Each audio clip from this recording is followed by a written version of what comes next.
Hey guys, welcome back to another episode of the Urban Aviary. Today I've got a question from one of my viewers. His name's Benjamin. He has a couple questions he's asked, but we're going to start with the basics, which is how do I determine which birds I use for egg production, meat production, and which ones I used for propagation to breed new birds for a new cycle of birds to come in. And the basic easy answer to that is they all do everything. All of my birds are segregated by color right now into different cages just because I like to have them separated that way. When someone gives me an order, when they want me to breed birds for them, they, a lot of times want a specific color. So I just have the rooster put in with the ones that they want bred and that they want to get those genetics from. And then I collect those eggs and use those to incubate and get them the eggs they want. So they're segregated that way, but I use all of them for everything. I collect eggs from all of them and eat them. I eat over a dozen eggs every morning from them. And then when I want a run of meat birds, right now I just do my Italians and my Pharaohs or Browns, just because they're the biggest birds I have. I don't do them because of any other reason other than just they're the biggest ones that I have. So I use them for my meat runs. And then when I propagate new birds, I propagate all of them, the biggest ones. Like I said, those are the biggest ones, the Italians and the Pharaohs. So I'll reproduce them to get some good birds for meat birds. But I like my silvers and my Tibetans, and I'll continue through as I do my breeding project, get the biggest ones I can so that I have a good breeding stock of large birds in all the varieties. And so that's the answer to that, is I use all of them for everything. I don't really have anybody separated for different purposes and different jobs. They're all just kind of together and all do the same thing. His next question is, how often am I incubating to replace the current stock?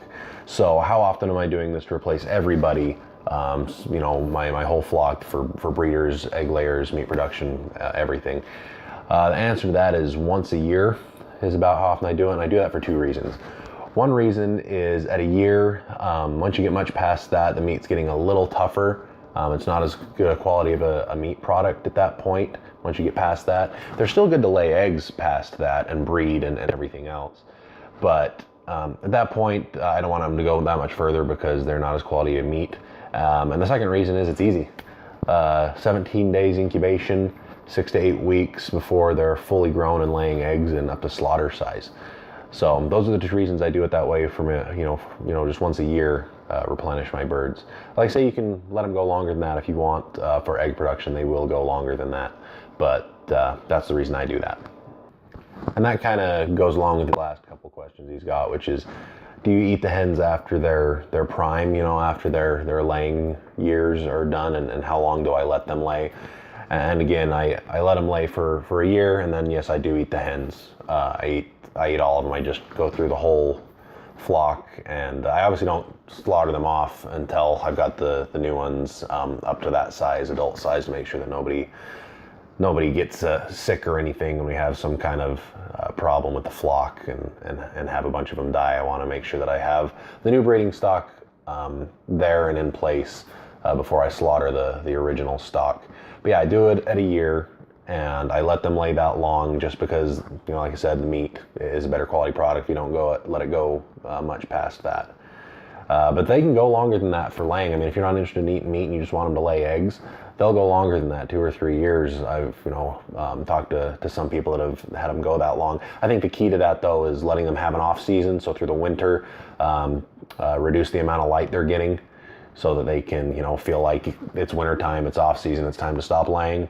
And if you do that and let their bodies have that time to recuperate and not be running an egg a day, their whole life, then I certainly don't see any reason why you won't be getting a couple of decent seasons out of them for egg laying. And then he says, you're getting me excited to do this. I really want to do quail because I can't do chickens here in my HOA in Arizona.